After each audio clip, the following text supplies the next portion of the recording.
Hello, welcome to Learning English. This lesson is about future simple. Before we begin, let's watch a video clip. Dad, will you take me to the concert at 5:30? Yeah, sure. But you'll have to clean your room first. It's a mess. Okay, I'll do it. I have plenty of time. Dad, do you think there will be robots in the future that will do all the work for us in the house? There will probably be such robots, but they will be very expensive, so not anyone will be able to afford to buy one. I hope I will be able to buy one when I grow up. Mike, doing your chores will always be your responsibility. You don't need a robot for this. I see, Dad. Then I hope there will be flying cars in the future, so that we could reach anywhere very fast.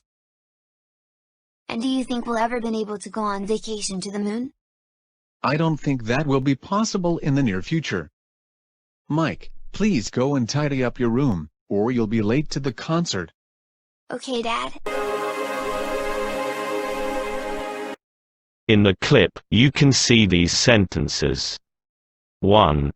Will you take me to the concert at 5:30? 2. You will have to clean your room. 3. I hope I will buy one when I grow up. The sentences are used in future simple. So how is the future simple formed? Well, in the positive form, the sentences are made by having subject plus will or shall plus verb base form. Negative form, subject plus will or shall not plus verb base form.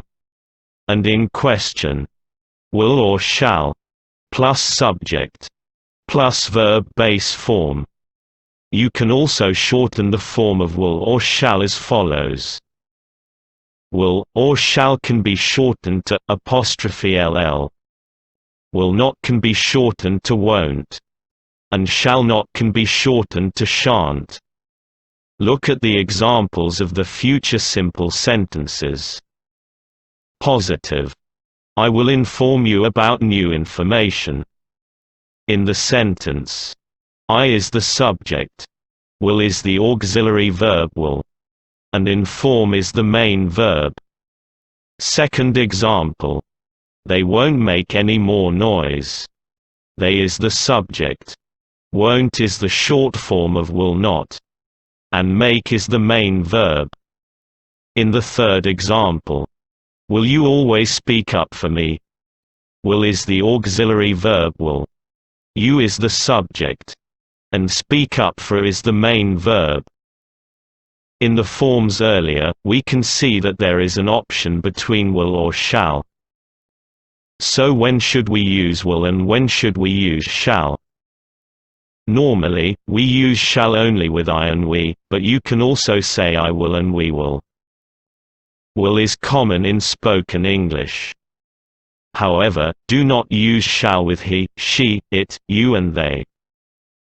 For example, I shall be tired this evening. Shall we go now? After having known the forms of the future simple, let's look at when the tense is used. One of the usages is that we use the future simple tense when we decide to do something at the time of speaking. For example, would you like tea or coffee? I'll have coffee, please. I'm too tired to walk.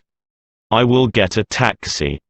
In both examples, the speaker didn't have any plans what drink to choose before he or she had been asked.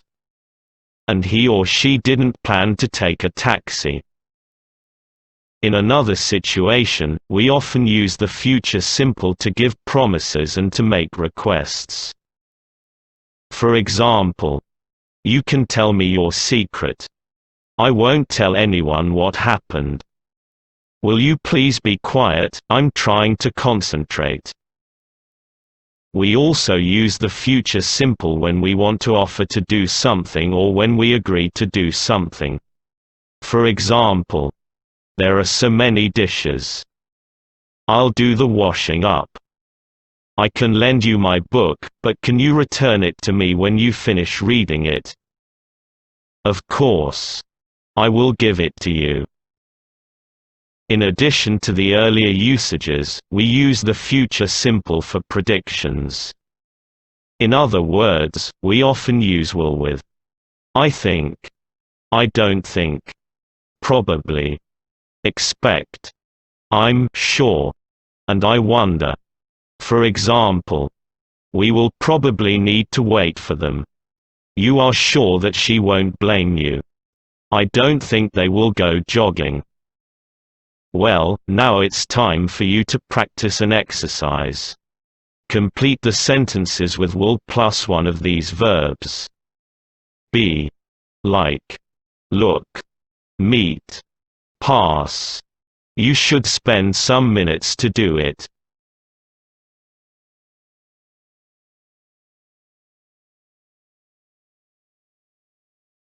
Up to now I think you have done it.